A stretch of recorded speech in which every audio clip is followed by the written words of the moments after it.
Now this looks like EDSA, but this is not EDSA. This is in Guangzhou, China.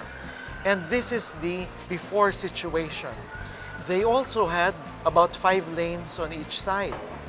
And it was totally congested. Look at the passengers, just waiting at the bus stops, just like we see today. And this is how they transformed Guangzhou with the BRT. And today in Guangzhou, this system moves about 1 million passengers a day. Very high capacity, about 35,000 passengers per hour per direction. You have the buses in the median, separated from cars on the side. And if you notice, you still have 3 lanes of cars in each direction at the curbside. And what they found out is after they did this, the cars moved faster and they could move 50% to twice the number of cars on the curbside than they did before. So here is a good example of where BRT, instead of contributing to congestion, actually relieved congestion and enabled private cars to move even faster. So this is like the history of bus rapid transit. So if you look at, the original bus lanes came from New York and Paris in the 1960s. Curitiba was actually the city in Brazil, developed its first bus-only system or BRT in the mid-70s. So I stand corrected. I thought it was much later. They actually expanded that system in 1996. And then in 2000, a major breakthrough took place when this system called Transmilenio was established in Bogota. And it turned out that this was a high-capacity system able to match the volumes that subways and rail systems delivered. You had BRT in Bogota moving 45,000 passengers per hour per direction. And after that was demonstrated, BRT exploded all over the world. So soon after that, there were more than 46 systems worldwide. And today, as of 2016, there were 164. Today, there are perhaps over 166 systems worldwide. This is really the promise of bus rapid transit. It's really the fastest growing form of mass transit that we have worldwide. So today there are about 164 systems and more than 32 million passenger trips every day. So here are the different components of a BRT. So first is a segregated median busway. So that's what you see here. The bus moves in a dedicated lane, liberated from cars. At stations, you have passing lanes. You have low emission vehicles. So today, some BRT systems are zero emission. Some are electric, many are compressed natural gas, many are what you call Euro 4, Euro 5, or Euro 6 clean diesel. You have level boarding at the station. So you move exactly as you would on a train system. Just one step takes you into the bus. No need to walk upstairs. You have secure, weather-protected stations, and then you have pre-board fare collection, so using tap cards. So here are some of the BRT systems around Asia. So Ahmedabad in India is a very high-quality system. Guangzhou in China, Bangkok, Seoul, Jakarta. In fact, Jakarta today has the biggest network of any BRT system worldwide. I think they have almost 200 kilometers of BRT just in Jakarta.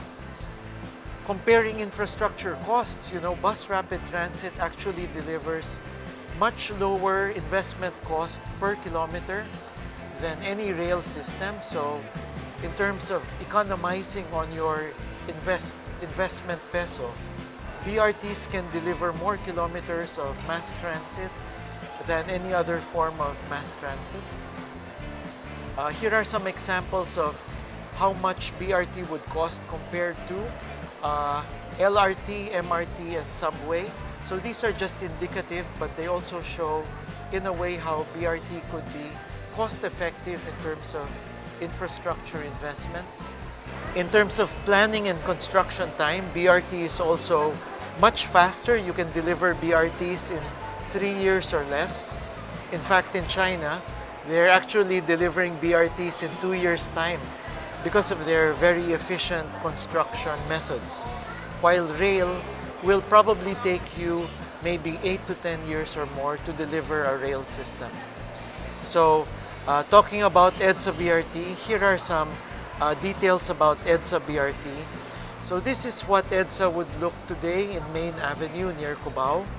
And this is how it would be transformed with the BRT. So here we would see again the passing lane at the station and the station underneath the MRT infrastructure.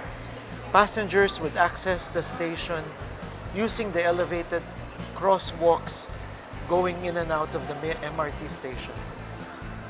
Ayala Avenue, as you can see, has the MRT rail tracks underneath the road, right? So here is how the BRT would be constructed.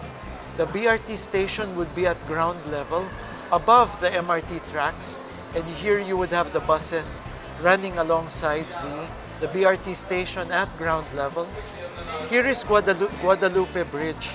So there you have the MRT infrastructure above, and this is how the buses would be traveling, and here is how the BRT stations would be constructed underneath the Guadalupe, well, right on top of the Guadalupe Bridge, but below the MRT infrastructure. So here we would be able to have very good interconnections between MRT and BRT.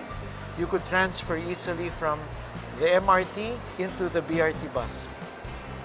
Ayala Avenue looks this way, and this is how we would construct the BRT infrastructure at the median of Ayala Avenue. Here is BGC at High Street, and here is how a BRT station might look interfacing with the cars right at the High Street intersection. Now, this is where BRT delivers the benefits. Passengers would have shorter travel times, and people would get sooner to their destination. So today, we know that an office worker living in Fairview has to travel more than 3 hours to go from Fairview to Ayala Avenue. A BRT bus would cut travel time by more than half. Instead of 3 hours, it would take you maybe 1 hour and 9 minutes using a BRT bus at the same cost. So we would really be giving people back their lives, you know. Someone who gets back, you know, almost 4 hours a day would really, you know, benefit from this. This is what the promise of BRT is. People may ask, why do we need BRT when Metro Manila has MRT and LRT? And really, we need to put more public transport out there, more high-quality public transport.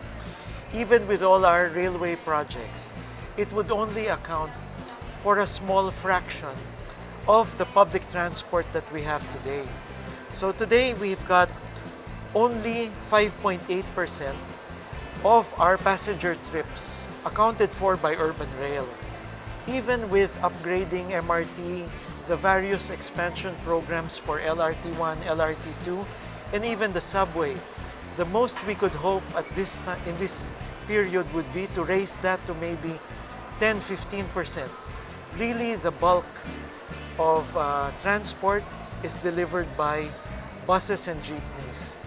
We really need to upgrade this and make it high quality, and BRT gives us an opportunity for transforming buses and jeepneys into high quality road-based public transport. Cars and motorcycles today account for more than 30% of passenger trips. We want to reverse the trend in this growth. We want to reduce that and grow the public transport share. And we can only do that if we make buses, jeepneys, and rail high quality across the board. So here we have a picture showing ridership of EDSA BRT versus MRT3. Today, MRT3 at most will deliver maybe 1 million passenger trips, but that would mean that everyone's being cramped into crush conditions. No public transport user would want to do that every single day. We need to actually relieve the congestion on MRT3, and one way of doing that is by making BRT, making buses high quality and offering a lot more options. So EDSA BRT capacity can grow from 1.6 million to over 2.5 million a day. And together, BRT and MRT3 will give a very good solution for easing traffic congestion on EDSA.